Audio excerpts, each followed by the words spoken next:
Bicara ini, bicara itu, bicara apa saja hanya di Bicara. Obrolan tentang hari ini.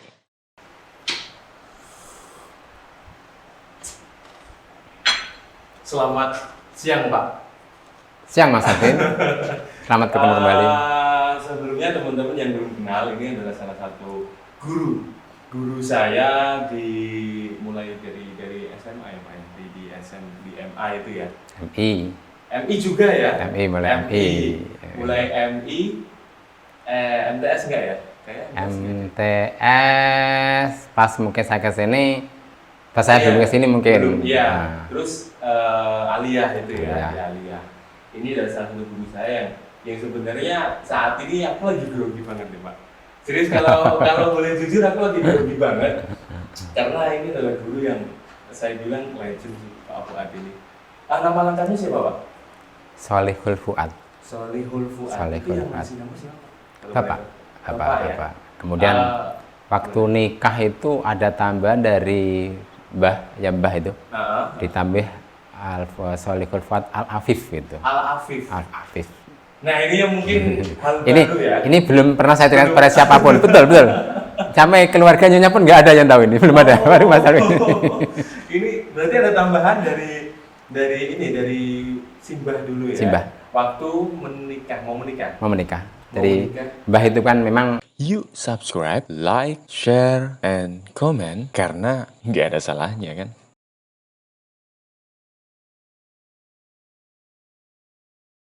Kalau punya putu, kasih nama, nggak total gitu. Tapi yang penting harus dimulai dengan satu huruf so gitu ya. Ya so. Kemudian oleh orang tua dikasih nama Solihul Fuad. Nggak tahu nama ini itu banyak orang ya yang kenal saya, dekat dengan saya itu terinspirasi dari sebuah nama. Saya kurang tahu. Entah ini nama hoki atau apa, maka saya paling bersyukur betul punya nama ini. Saya bersyukur pada bapak ibu yang telah memberi nama ini gitu. Oke. Jadi kalau boleh tahu nih Pak, itu kan so itu kan. Itu kalau boleh tahu artinya apa sih Pak kalau so sendiri? Memiliki makna nggak sih? Kalau kenal kan Mbak Butayib ya? Iya, saya itu tahu. Kan kitabnya juga matang, terus ilmu titelnya, kejawaannya juga matang gitu ya. Nggak tahu saya kalau maksudnya ada so, tapi setiap putu itu harus dikasih nama awal gitu seperti itu. Kemudian oleh bapak diolah, ditambah dengan so, berarti mungkin orang Mbah itu maunya adalah so nyambung dengan soleh gitu.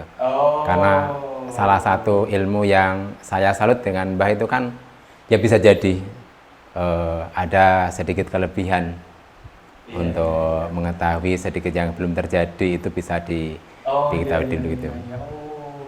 Oke. Jadi kayak yang apa ya? Kalau boleh ini sih Pak, mau bukan memaknai sih, lebih tepatnya kayak nama itu semacam doa ya Pak ya. Betul. Semacam doa yang artinya semoga terjadi pada manusia. Betul. Kan nama seperti dan itu. Terlebih dari itu doa juga tidak asal terinspirasi kan. Tentu kita punya anak juga itu pas momen apa, harapan kita apa, di sanalah muncul ada doa yang paling tepat untuk anak saya ketika saat itu, maka anak-anak kami pun juga kita berikan nama-nama yang mungkin sesuai dengan keadaan saat lahir dan harapan orang tua ketika kelak. Iya benar. Jadi itu penting banget sih karena saya juga mengalami itu Pak. Dan ini berhubungan dengan mungkin almarhum Mbak Abi Thoyib ya. Waktu itu kan saya dikasih waktu itu anak saya mau lahir tuh, ya kan harus menyiapkan sebuah nama. Kemudian aku sharing sama orang tua gitu kan. Terus orang tua ada orang tua waktu itu bilang. Ada salah satu sesepuh, yaitu mungkin Mbak Abi Thoyib juga, itu dia pernah bilang kalau ngasih nama itu jangan kasih awalan kata baron. Betul. Nah, itu aku jadi gini waktu itu kan ini Pak, apa ya, kayak memang saya nggak begitu tahu dengan kenapa ada hal itu gitu loh, dan agak sedikit idealis waktu itu, kenapa sih gitu loh, padahal Ya nama sih ya.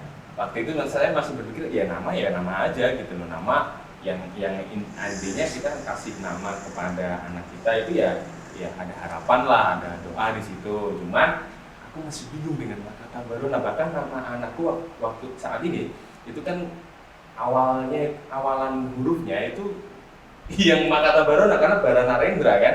Terus aku coba oke lah kalau memang ini karena waktu itu kayak dipaksa dikasih tahu jangan pakai huruf Makata Barona, jadi yang udah tak simpen terus gimana nih gitu kan, terus tak kasih aja awalan Muhammad gitu kan, Muhammad Barana Rendra. Nah terus kalau sepengetahuan Pak Fuad, kenapa nggak boleh Makata Barona tuh Pak? Ya sebetulnya sih nama itu yang paling bagus kan menggunakan awalan Ahmad, Muhammad, ya. Abdul gitu ya. Itu ya yang paling bagus. Kemudian kita sih ya lahir itu di generasi mungkin Mas Afin milenial gitu ya. Saya kan di atasnya milenial. Artinya sampai ke filosofinya Makata Barona mungkin saya juga belum paham betul untuk sampai ke sana. Cuman gini Mas Alvin, nek saya itu ketika kita masih punya orang tua, separuh kita, diri kita itu mesti ada yang harus kita ibaratnya bahkan kepada orang tua kita juga. Tidak bisa kita kemudian serta-merta kokoh dengan idealis kita. Gitu. Kita sebenarnya yang penting bagi kita adalah tidak begitu tersugesti. Gitu. Tidak begitu tersugesti. Kenapa? Kalau kita ada sedikit bertentangan, kemudian kita pun ternyata tersugesti juga. Maka apapun ketika ada hal yang tidak sesuai harapan kita, mari kita hubung-hubungkan. Maka yang terpenting kita jangan terlalu tersugesti itu. Oleh karenanya ketika ada ya kita punya nama seperti nama putra Mas Alvin tadi itu, sama persis seperti anak kami, itu kan pertama juga dulu sebelum Arbaita gitu ya, itu kan Robaita. Akhirnya kan ada rohnya juga, kemudian orang tua juga suruh gitu ya. Ya kita ngikut aja yang kita takdim orang tua gitu ya. Kita tidak berpikir ke sananya, tapi kita takdim pada orang tua. Kalau bisa jangan pakai roh, kemudian kita komunikasi dengan Mas gitu. Ya udah karena Arbaita gitu. Kemudian terakhir ini juga Robit gitu ya. Karena kan saya terinspirasi anak kami itu kan Arbaita, Arbaiti, Robit. Panggilnya kan maunya Arbeit itu Pita, kemudian yang kedua Arbeit itu Arbet gitu. Asalnya mau tahu tentang Betty, cuman ketika saya ngajar di sekolah kami itu ada Betty itu, wah bukan anaknya, bukan Mas saat itu ya, bukan yang saya punya nama Betty saat itu ada anak yang memang secara wah ini kalau anak saya Betty mungkin seperti ini saya nggak ngeh itu. Akhirnya saya panggil Arbet. Kemudian yang ketiga saya maunya adalah Robet gitu, pengennya Robet gitu. Jadi ada bet gitu. Kemudian orang tua berharap kalau bisa jangan roh ditambahi Ahmad gitu. Akhirnya juga saya kasih nama Ahmad, saya takdim orang tua gitu. Walaupun di akte saya asalnya tulis gitu, Robit Ayaril Umam. Jadi tetap sama seperti Mas Alvin, saya tambahi dengan gitu, Ahmad gitu. Gini Pak, ini menarik sih Pak, karena masalah nama nih. Mungkin Pak Fuad di sini kan umurnya jauh berbeda. Umur berapa? Betul. Saya kelahiran 72. 72 berarti ya sudah hampir 50-an. Contohnya sudah kepala 5 lah ya. Jadi gini, ini yang menarik karena mungkin Pak Fuad juga memahami itu ya. Jadi kayak nama dari berapa jumlah anak kita, terus kemudian nama anak pertama, anak kedua, ketiga itu kayak yang nyambung gitu nggak sih Pak? Ya. Nyambung kan? Nyambung. Ya karena gini, aku sendiri baru akhir-akhir ini baru menyadari bahwa nama dari saya sendiri itu nama adik saya, nama adik ketiga saya, anak adik kedua saya itu kayak nyambung. Jadi secara arti nih ya, secara arti itu kayak nyambung banget gitu loh. Dari yang nama saya Alvin itu kan kayak di situ Nail Alvin Rahmatullah, jadi kayak yang di situ ada harapan, cita-cita mungkin ya segelintir karena aku nggak begitu paham dengan ini sih, dengan arti sebuah kata atau arti sebuah nama. Terus adik saya pun dia lebih kayak yang tujuan, jadi ada cita-cita, tujuan. Terus kemudian adik saya namanya Nilzam, di situ Ahmad Nilzamuddin Al-Atifi, jadi kayak yang dari yang cita-cita kemudian memiliki tujuan yang hakiki gitu loh Pak. Itu kalau saya artikan sendiri sih sebenarnya nggak mungkin orang tua nggak kepikiran itu, cuman ini kayak menarik banget gitu loh. Kalau Pak Fuad gimana itu? Memang dari awal udah terstruktur ya? Ya, insya Allah ya. Oh. Insya Allah ya. Dan memang kita kan planning ya. Kita planning, cuman ya semua di planning itu kan ada harapan. Ada harapan ketika saya sudah nikah, Mas Alvin tahu lah. Pak Fuad masih sebagai saat itu apa ya? Masih guru ya. Masih kepala MI gitu ya, kepala MI yang kalau kita bilang gajinya sekarang malu kita. Tapi prinsipnya kita saat itu gini Mas Alvin. Ya mungkin sama seperti Mas Alvin lah. Mas Alvin itu ya walaupun belum punya saat itu punya pekerjaan yang tetap tapi sudah berani nikah. Apalagi ini mertuanya juga jauh loh ya. Kok kendel-kendel lo gitu loh ya, berani nanti anaknya orang kalau kita belum punya. Tapi prinsip kita sama kalau begitu. Jadi ya kita pasrahkan aja lah. Nikah itu kan sebagai kewajiban gitu ya. Jadi kalau kita sudah diperintahkan ya udah kita lakukan aja. Yang penting kita sama-sama tahu lah. Dan alhamdulillah kita juga ketika planning karena keadaan saat itu kita masih secara ekonomi ya berjuang. Yang penting kita berkah gitu aja. Ya udah deh kita nanti sekitar jadi jarak gitu ya, ada 5 tahun atau berapa. Ini beda orang beda prinsip Mas. Beda orang beda. Ada kalau saya memang betul mencoba untuk ada sehingga nanti kalau toh kita tidak diberikan rezeki sama seperti orang-orang yang hebat-hebat itu, mungkin kita bisa ada sedikit perjuangan yang masih bisa fokus. Oh, ini gede nih yang satu dulu, baru kemudian putrinya seperti itu. Tapi kayaknya juga awal berkendala lain juga. Kita tahulah cerita, bukan jeritan hati ya. Mungkin kalau perjuangan kita nguri-nguri anak-anak kecil-kecil itu.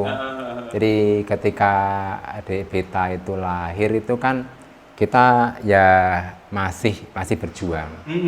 Tapi setelah 6 tahun ada adik kedua itu secara progres step by stepnya alhamdulillah sudah ada status yang lebih meningkat. Dan ketiga alhamdulillah saya sudah merasa sangat bersyukur sehingga perjuangan yang kita lakukan ketika anak pertama dulu sudah tidak begitu saya rasakan ketika anak dua dan yang ketiga.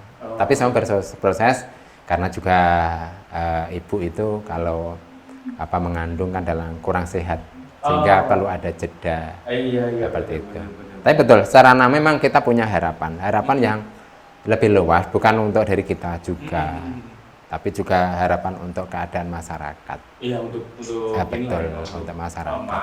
Bangsa dan negara betul. juga. Saya terinspirasi, saya yang menerima saya sebagai guru itu kan saat itu baru MI ya.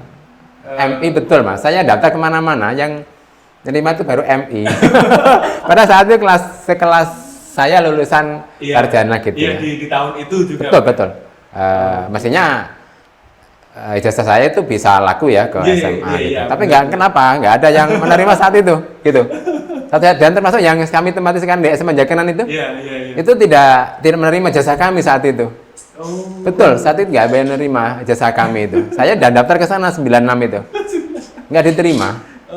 Kemudian, tapi lucunya ya, 10 tahun, kemudian saya dapat SK, kok ditempatkan di Jakenan. Itu adalah yang salah saya mengajari kepada kalian, kalau kita berdoa, doa itu mungkin tidak bisa langsung diterima, tapi ditunda. Tundanya 10 tahun. Lah, 10 tahun itu untuk apa? Itu loh yang menjadi hikmah bagi kita. Inilah yang saya gunakan untuk mengembangkan pendidikan kami di madrasah kami. Untuk nguri-nguri ya Mas Alvin, Mas Ahmad dulu ketika masih kecil-kecil. Tapi kan saya betul-betul merasa bangga saat itu Mas. Jadi nggak tahu ya, menjadi guru MI saat itu walaupun beberapa orang itu ya mungkin ada ya, jauh-jauh kok ngajarnya. Iya, waktu itu memang benar. Tapi entah ini nggak tahu ya anak-anak dulu itu. Ini mungkin yang saya rasakan ketika saya dengan guru saya dulu. Ketika kita lewat itu kita takutnya bukan main lewati guru gitu. Jadi kalau dihadap guru itu kita takutnya bukan main itu. Ya terus salah satunya almarhum Mbak Sahri itu ya, Mbak Kiai Sahri itu. Iya. Yang kebetulan sekarang jadi mertua juga. Oh iya. Nah, jadi itu ya betul orang yang guru yang paling saya takut itu saat itu betul. Tapi mungkin saya harus meniru beliau gitu. Bagaimana saya harus mengajar. Saya terapkan untuk mengajar kalian itu. Dan betul, ketika saya lewat itu anak-anak saat itu kan sama-sama takut kemudian minggir gitu kalau saya lewat gitu. Ini kemarin sudah dibahas juga sama salah satu tamu kita kemarin Pak Faiz. Aku juga bercerita, gini Pak, ada resah nggak dengan kondisi siswa saat ini mungkin ya? Karena dulu tuh kayak yang aku diajarin sama Pak Fuad mungkin juga yang diajarin kalau kita ketemu dengan guru itu yang kayak kita naik sepeda pun harus turun. Harus turun dan nunduk minimal mengucap salam. Betul. Nah sekarang kok nggak ada itu gimana sih Pak Faiz waktu itu kan dia cerita nggak apa-apa karena kita harus menyesuaikan zaman karena saat ini kalau lagi misalnya ada anak naik motor kan nggak wajar juga ketika dituntun kemudian baru mengucap salam setelah naik lagi dihidupin lagi kan kurang pas gitu loh Pak kalau Pak Faiz seperti itu. Nah ini kayak yang mungkin aku berterima kasih dulu sebelumnya kepada Pak Fuad karena kalau nggak ada Pak Fuad ini mungkin aku nggak jadi seperti ini gitu loh meskipun ini sekalian ya Pak sekarang maksudnya aku berterima kasih terus kayak yang aku minta maaf nih Pak karena bisa dibilang aku kayak yang nggak sopan banget sih sama ngobrol sama Pak Fuad seperti ini gitu loh di momen kayak gini tuh kayak tuntutan ini tuntutan publis jadi kayak yang minta maaf terima kasih kemudian minta maaf karena kalau boleh tahu teman-teman ini Pak Fuad juga guru ngaji setiap maghrib gitu karena di situ kayak ada momen yang aku ngerasa aku tuh kayak nakal banget sih waktu ngaji tuh malah waktu yang ngaji aku malah pergi lari kemana jalan-jalan kemana itu kan aku masih ingat banget dan ya waktu itu mungkin hukumannya atau bukan hukumannya cara Pak Fuad sendiri untuk mengajari tertib lah ya mungkin lebih ke tertib sebagai kalau kamu ngaji ya ngaji aja jangan main-main kayak gitu jadi kayak pengalaman yang tidak pernah terlupakan dan sampai saat ini pun aku berterima kasih gitu loh yang mungkin perlu ini jadi pertanyaan saya metode mungkin Pak metode pengajaran baik di sekolahan atau mungkin di dunia luar gitu loh itu kalau Pak Fuad sendiri kayak gimana sih? Sebetulnya menjadi seorang pendidik yang guru itu memang ada naluri ya ada feeling ada yang nggak bisa dipaksakan jadi saya juga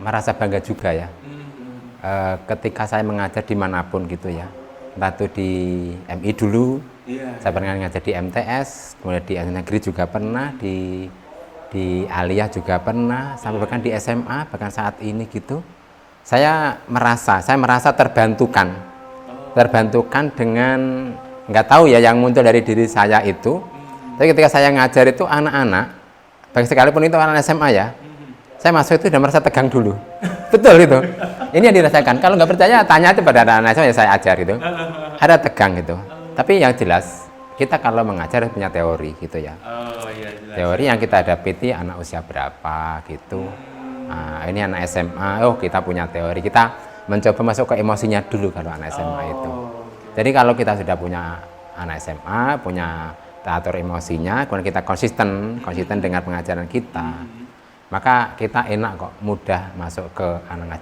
SMA juga itu dan yang ketika saya mengajar di MI dulu ya saya juga nggak tahu itu anak-anak juga begitu antusias gitu ya saya juga tidak kemudian meminta anak untuk ngaji saat itu ya tapi ternyata juga animo saat itu yang ngaji juga kebetulan di rumah ya banyak padahal fasilitas yang ada di rumah Mas Arwin tahu sendirilah saat itu rumahnya Fuad ya gede gitu ya tapi yang jelas ada semacam kekuatan yang dimana kita itu memang harus konsisten kita punya tanggung jawab ketika kalian datang kepada kami untuk mengaji itu kan ini berarti ada amanah yang diberikan bukan hanya sekedar dari orang tua ya. Masalahnya mengaji itu sudah, saya mengatakan sudah, saya melihat sudah kacamata akhirat orang ngaji di maghrib itu. Betul, sekarang itu kan di kacamata dunia tidak ada kan ngaji habis maghrib itu. Nggak ada, makanya saya melihatnya di kacamata akhirat. Maka inilah yang harus saya perjuangkan. Siapa tahu nanti setidaknya ini membawa kebahagiaan kami, baik itu di dunia kelak, di dunia ya, ataupun di akhirat nanti. Dan ya itu, nggak perlu kita ukur dengan materi ya. Tapi yang jelas itu cukup, Mas Alvin. Karena saat itu ya, kita kan ya secara ekonomi dapat hanya dari madrasah gitu ya. Dan ternyata rezeki itu ada yang ngatur, betul ada yang mengatur.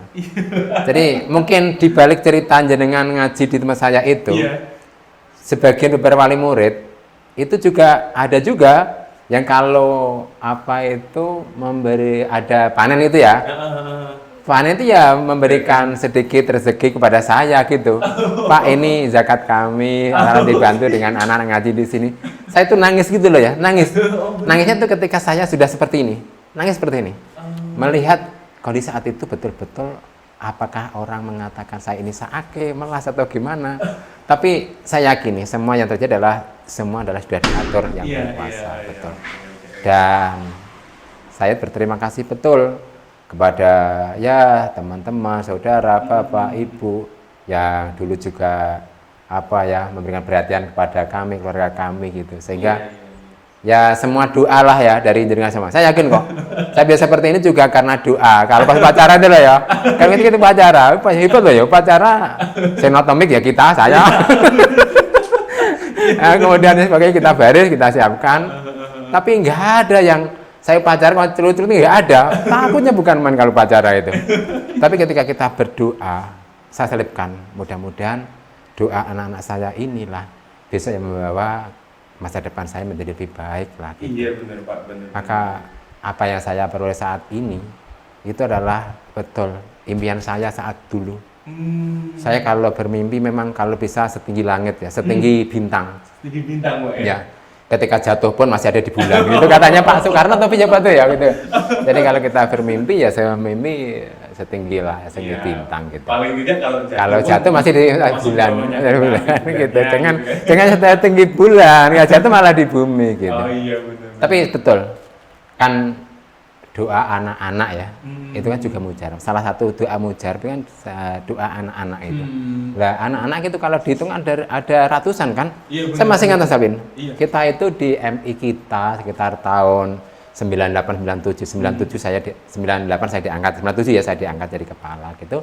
Kemudian kita berjuang untuk target pokoknya sekolah kita disamakan, muridnya semakin banyak. Alhamdulillah kita sampai saat itu 221, masih ingat loh tuh? 221 siswa dari mulai ITMI kelas 1 sampai kelas 6. Saya masih ingat itu. Dan ini adalah ya betul kita perjuangan kita dengan teman-teman di MI saat itu. Ada Pak Azhar, teman-teman semuanya lah. Ya, doa dari kalau wali kan sekitar 40 orang ya. Ini berarti 21 yang mendoakan saya itu. Betul Mas. Kalau sudah mendoakan kita berdoa gitu. Wah, semuanya terbiluk gitu. Mengeningkan cipta lah. Ketika mengenai cipta itu tentu saya minta berdoa kepada teman-teman untuk berdoa, kita kepada pahlawan, kepada Mas Sayeh, kepada Ustadz-Ustadzah, dan untuk diri kita. Semoga saja besok kita diberikan yang terbaik untuk kita. Termasuk Mas Alvin ini kan, siapa ngira Mas Alvin sekarang lihat di bidang IT, mempublis ya kan, konten-konten ini kan kita semuanya nggak ada yang pernah tahu. Iya nggak tahu sih Pak, aku juga nggak tahu. Mengalir ya. Iya mengalir aja. Tapi terlepas dari itu jelas doa Bapak Ibu guru itu menjadi harus yang kita syukuri juga. Iya benar-benar. Terus gini Pak, maksudnya dari segelintir lah, aku bilangnya segelintir proses kehidupan Pak Fuad ini pasti ada yang sosok yang ketika Pak Fuad itu jatuh atau butuh dukungan, itu ada yang mendukung. Kira-kira sama Pak waktu perjuangan? Kapan itu? Sebelum nikah atau setelah nikah? Gini, berarti dibikin dua aja sih Pak. Sebelum menikah itu kira-kira siapa? Terus kalau setelah menikah siapa gitu Pak? Yang jelas kita itu kan yang kita idolakan pertama adalah orang tua. Orang tua gitu ya, sebelum kemudian guru kita itu jelas ya, itu guru kita. Tapi kemudian beliau ada orang juga mungkin yang sudah meninggal pun kita menjadi apa ya? Menjadi yang porosnya yang kita nganulah gitu. Siapa tahu dari syafaatnya itu bisa untuk diri kita itu. Jadi orang tua kita, bapak saya itu adalah sebagai memang poros ketika kita merasa satu hal. Jadi kalau kita tes gitu ya, ya apa kata beliau lah, bacakan surat ini. Jadi kan, kalau kan dulu kan, kalau di rumah kan Lili gitu ya. Tapi kalau di luar kan manggil Pak Li, itu nggak ada yang tahu. Di SMA mungkin Pak Fuad gitu ya. Kalau di SMA pas Pak Fuad, apapun karena, gitu. Karena aku sendiri pun karena kita memang satu daerah, ya, aku karena panggilnya itu Pak Li. Pak Li. Tapi orang SMA merasa canggung kalau undang Pak Li gitu ya. Tapi betul itu orang tua. Jadi orang tua senantiasa membekali kita ya, membekali kita. Ya tadi itu, yang penting adalah kalau ada apapun hajat dan sebagainya baca surat-surat ini gitu yang kita senantiasa orang tua itu menjadi pegangan itu ini Mas Alvin, surat An-Nur ya juz 18 iya. Apapun yang kita hadapi, apapun masalah, tes atau ada apa yaitu kita baca gitu. Dan itu ya sekali kalau kita ada tes atau ada masalah ya udah An-Nur kan artinya sendiri kan cahaya ya, penerang itu kan. Iya, penerang kalau artinya sendiri, artinya secara letterlek Pak ya mungkin ya. Ya, betul. Letterlek itu cahaya sih. Secara kemudian setelah di luar itu kan kita juga punya wakil guru, ya tadi itu. Bapak Ahmad Sahri itu kan yang merama tua ya. Beliau kan ya kiai.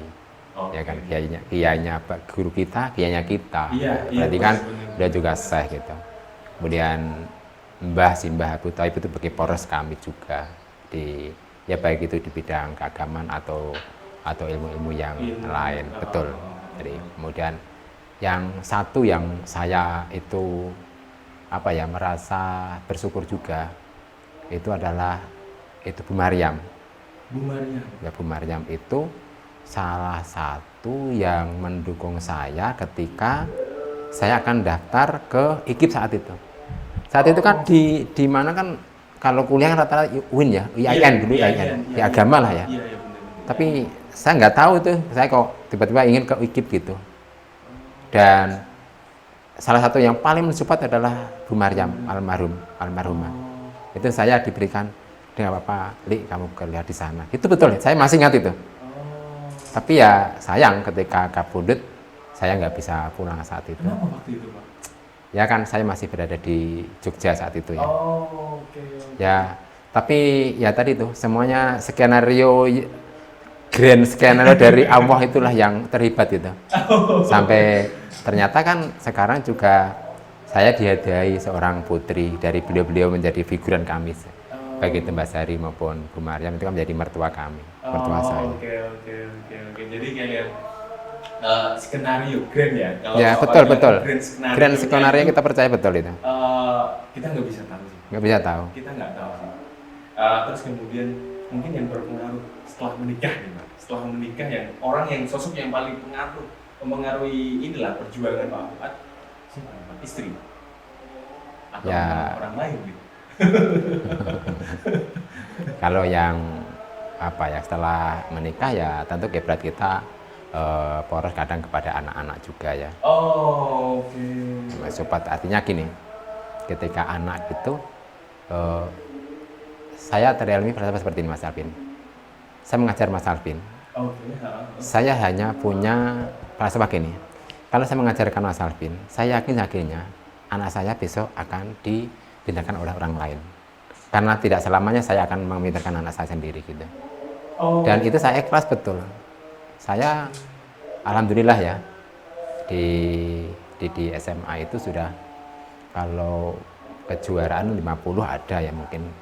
Tapi saya niati gitu, saya mengajar, pokoknya setiap saya mengajar, saya meniati, saya mengajar kalian itu pertama adalah tolong niati, kita belajar ilmunya Allah gitu. Kita biar ada jalannya lurus betul. Kemudian saya memintarkan kalian, saya yakin besok kelak anak saya besok itu dia akan dimintarkan orang lain gitu. Itu jelas. Dan ya mungkin saya bisa pesanlah kepada teman-teman guru gitu ya. Kalau kita itu mengajar, maka posisilah kita itu orang yang ya walaupun kita tidak bisa kemudian 100% seperti itu filsafatnya. Mengajar itu seperti orang angkrem, ayam angkrem gitu loh Mas Arvin. Jadi dia tirakat betul.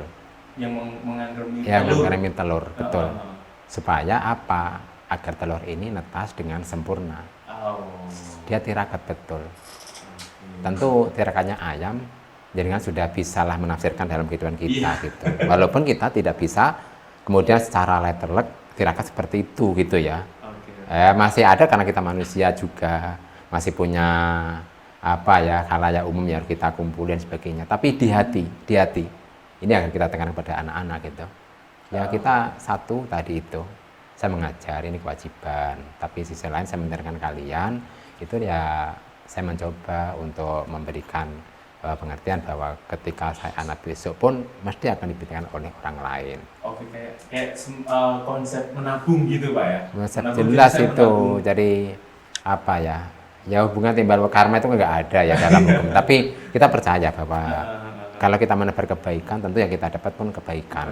Iya, saya yakinnya seperti itu. Oke. Terus malah ini ya Pak ya, untuk sosok yang berpengaruh ketika sudah menikah malah anak gitu ya? Nah, saya anak, istri gitu ya, terlebih dari kedua orang tua juga. Dan ini yang harus kita senantiasa berdoa, salah satu tawasul gitu ya. Ya hampir insya Allah lah ini kita mencoba untuk istiqomah, kita tawasul kepada Allah Mutamakin itu kalau kita Terus walaupun secara doa saja. Yang menarik nih, aku pengen, dari kan udah agak serius kita ngobrolnya nih kan. Aku pengen ngobrol yang bukan ngobrol sih, pengen tahu aja nih kan, yang apa namanya Pak Fuad tadi pernah ada ceritakan bahwa Pak Fuad ini takut banget dengan almarhum Kiai Haji Syahri Ismail, yang kemudian malah jadi mertua. Malah jadi mertua, ini kan kayak kita mendatangi kandang macan Pak. Kita mau masuk ke kandang macan gitu loh, karena kan yang ditakuti gitu loh. Kok malah jadi mertua ini gimana ceritanya Pak? Betul, kita nggak tahu juga ya. Ya, saya juga bingung prosesnya, tapi jelas figur kedua beliau kan saya sudah tahu ya. Kita kecil itu kan dulu sumber inspirasi kita dalam berkuliah di musola. Iya benar. Jadi musola deh bagaimanapun, musolanya Mbak Sari itu loh. Itu semua orang sumber inspirasi saat kecil loh. Betul itu. Dari mulai generasi siapa saja lah. Iya. Betul. Jadi banyak musola-musola walaupun sekarang sudah tidak ada musolanya ya, tapi itu sumber inspirasi saat itu dengan apa ya? Semua yang masih sederhana ya. Tapi musola punya arti penting bagi kita. Jadi kita mulai Al-Qur'an, khatamkan Al-Qur'an ya dengan beliau. Kita ngaji, romantikanya kan banyak banget kalau kita ngaji itu. Sekedar kita ngaji, kemudian Mbak Sari ada acara hajatan, wes senenge pol, padahal ngaji nggak wajib loh ya. Tapi ada Mbak Sari itu ada hajatan gitu, kemudian kondangan kosong itu, wah senengnya bukan main gitu loh. Tapi kita banyak bersosialisasi, kenal dengan masyarakat, kenal dengan kakak-kakak, itu diajari ketika berjanjenan dan sebagainya. Ya kehidupan kita saat itu. Lebih tepatnya kayak tempat kita berkumpul sih Pak. Langgar, kalau di bahasa langgar, kita langgar. Ya. Kalau di bahasa siapa tahu yang nggak merasa apa ya takut ya, takut jalan takut ya dengan sosok beliau berdua itu. Mbak Sari dan Mbah. Kata saya saat itu kan saya bilangnya Mbah ya, Mbah. Kalau sekarang Bu ya. Dan betul ada. Itu kan menjadi menarik Pak. Kemudian karena Pak Fuad tahu, waktu aku malah penasaran nih waktu Pak Fuad sendiri kan pasti izin kan, izin untuk saya mau menikah dengan putri Mbak Sari waktu itu. Nah, kira-kira prosesnya seperti apa? Waduh. Aku nggak bisa bayangin nih, karena waktu itu Mbak Sari kan punya karismanya sendiri, memiliki karisma yang di desa ini pun, bahkan bukan di desa ini, di beberapa tempat nama Mbak Syahri Ismail itu menjadi yang orang yang berkarisma. Ya, mungkin beliau berkaliber lah sudah. Iya. Terus kemudian ini proses Pak Fuad mendekati ini izin lah, paling tidak izinnya seperti apa? Nah, kita kan punya orang tua, Mas. Ya pasti, ya kalau orang tua bener, orang tua yang bilang, terus kemudian kan proses pernikahan itu kan kayak yang ini orang yang saya takuti, ini orang yang gimana nih kan gitu. Ya jelas, pasti ada lah ya. Kita itu harus smart condition gitu ya. Kita harus smart condition dalam keadaan apapun. Kita bukan hanya smart di thinking, smart di beauty, tapi harus smart di condition. Jadi ada momen-momen yang dimana kita punya feeling. Betul, ini rahasia ya. Momen-momen dimana kita punya feeling, wah ini bisa masuk ini gitu. Berarti ada sebelum ini ya, minimal ketika ini ya Pak, ketika mau menikah itu kan pasti ketemu dong. Iya. Pasti ketemu dong. Terus kemudian di situ ada ini nggak Pak Fuad bikin planning gitu nanti ngomong apa atau mungkin apa ekspresi saya harus kayak gimana gitu. Mungkin ini ada sesuatu yang unik ya, mungkin yang orang lain tidak kita alami, betul. Gimana? Saya nggak pernah punya hubungan spesial ya dengan ibu itu sebelum nikah itu nggak pernah. Walaupun di Jogja itu dekat, di Jogja saya kan di Dabak, Bu Ima di Ngaten, di pondok itu. Saya juga ya kalau malam kadang ikut ngaji gitu. Tapi kan itu masih proses gitu. Saya di Jogja hampir 6 tahun ya, Bu Ima juga 4 atau 5 tahun. Silakan sambil icipin Pak kopinya. Oh ya, siap. Sambil ngomong-ngomong. Kita kan obrolan tentang hari ini, Pak. Jadi sambil santai aja sih. Ini yang mungkin bisa menjadi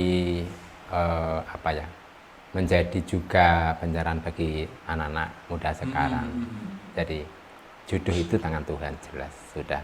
Cuman ya harus kita akui kadang penuh perjuangan. Penuh perjuangan. Karena jodoh kan tidak sembarang harus kita siapa yang asal mau enggak kan. Iya, tapi kita harus kalau bisa kan yang kita harapkan kalau A, B, C, D gitu ya. Ya kalau bisa A kenapa kita pilih C? Ya akan kita A dengan kriteria itu nafsi-nafsi ya. Saya mengatakan A itu bukan kemudian yang ini bukan, tapi kan ketika kita mencari sekalian gitu.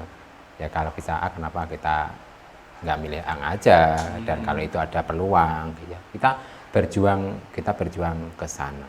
Itu. Yang jelas adalah ya kita cari yang cantiknya itu lahir batin, muda tua gitu.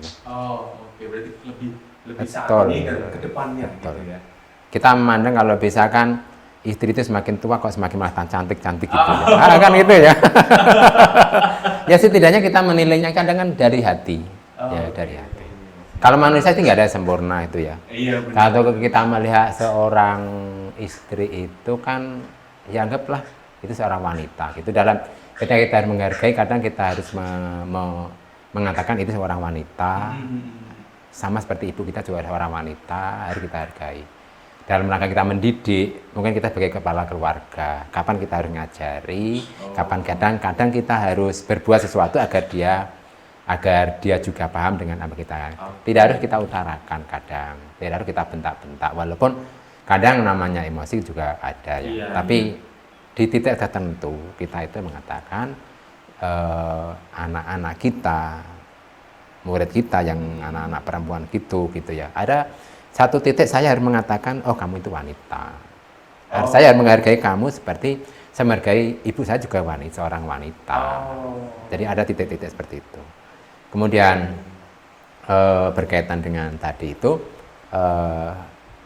dengan Bu Ima saat itu ya mengalir dulu aja. Kemudian saya pada momen-momen pada masanya ya, kebetulan kok dekat dengan Mbak Syahri gitu. Saat beliau ini saya takuti gitu. Tapi momen-momen kok seolah-olah masih itu ada dekat-dekat gitu. Hampir kalau biasanya kan seminggu ketemu sekali tuh rasanya udah minggu-minggu gitu ya. Tapi saat-saat saya mendekati saat itu kok enggak, tiba-tiba kita dipertemukan terus gitu. Dan nyambung gitu. Dan ya akhirnya kita beranikan dengan orang tua gitu. Dan sama sekali betul saya nggak pernah. Kalau ada ketemu dalam rangka untuk hari pacaran, apa kan enggak. Enggak ya? Sama sekali. Sampai saya menikah sudah tuh, ketemu aja belum pernah. Berarti pacarnya setelah menikah dong, Pak? Betul. Loh, bahkan ketika saat itu kan karena nggak tahu nikahnya dulu kan gimana ya. Ketika mau gawe itu saya malah rewang malamnya itu. Kok gitu sih? Iya, saya rewang sana di Ketan juga. Saya di Ketan sana malah. Saya ke sana betul, itu aneh kan? Jadi seharusnya kan kalau gini, Pak, kalau kita larikan ke konteks di zamannya Pak Fuad itu ya, itu kan nggak boleh, Pak. Maksudnya datang ke rumah atau mungkin bahasanya dipingin nggak sih? Jadi nggak boleh ketemu dulu, malah Pak Fuad datang. Tapi datang nggak pernah ketemu saya. Oh. Saya kan di Pawon kan gitu. Oh, gitu. Karena saat itu kan namanya seorang figur Basari, banyak santri, ya kan, banyak anak-anak muda yang di sana, yang apa ya, yang pokoknya oriented lah, namanya orang Basari. Sebenarnya nyinggung rewang-rewang. Lah saat itu kan, ya udah, kebetulan saat itu gini, momen dimana saya harus merasa kehilangan seorang sosok yaitu Mbah Abu Thoyib. Oh. Saya menikah itu kehilangan sosok dan tepat di 7 harinya, itu malah malam menjelang pengantin. Jadi setelah acara selesai di tempatnya Mbah Abu Thoyib, kemudian saya ke Rewang gitu ya, ya bareng dengan teman-teman. Dan Mbah Sari sendiri kan juga apa ya, semua itu diporsikan ke apa ya, ke agama lah, bukan ke urusan apa ya, kejawen nggak begitu ya. Yang penting pokoknya ya, contoh agama boleh gitu ya, gitu aja. Ini yang menginspirasi saya kayak juga gitu. Ya itu betul itu. Dan saya ketemu ya setelah di pernikahan itu aja. Pelaminan. Ya, betul. Makanya saya anak-anak muda itu ya saya minta ya tidak selamanya kemudian kita berjuang untuk kenal lebih jauh gitu. Oh ya, sebelum menikah malah. Ya, hati-hati. Anak-anak muda sekarang sekali kita melangkah dalam hal cinta, berarti saat itu juga kita mundur 1000 langkah dalam masa depan. Oh, ini mungkin apa ya, bisa jadi judul kita nanti nih, Pak. Judul kita nanti. Ya, jadi betul. Jadi enaknya kenal, enaknya nganu kalau kita sudah ya udah sah, itu enak gitu. Kita bisa melihat indahnya berteman. Ya kita punya keluarga itu kalau sudah nikah, sudah halal semuanya. Oke. Nggak tahu ini karena kondisi saat itu yang saya hadapi atau bagaimana gitu. Kalau untuk apa ya, kenal dengan seseorang sih ya namanya manusia wajar ya. Iya. Teman dekat itu ketika kita kuliah pun ada gitu. Dan yang penting adalah kita sekarang itu bisa menjaga dan di antara kita itu tidak ada yang kemudian apa ya, kemudian ketika kita pisah itu kemudian kita menang dia kalah, enggak. Yang penting happy ending dan kita sama-sama tahu gitu. Kita punya sejarah ya, sama-sama punya sejarah. Iya, gitu. benar. Bicara ini, bicara itu, bicara apa saja hanya di Bicara. Obrolan tentang hari ini.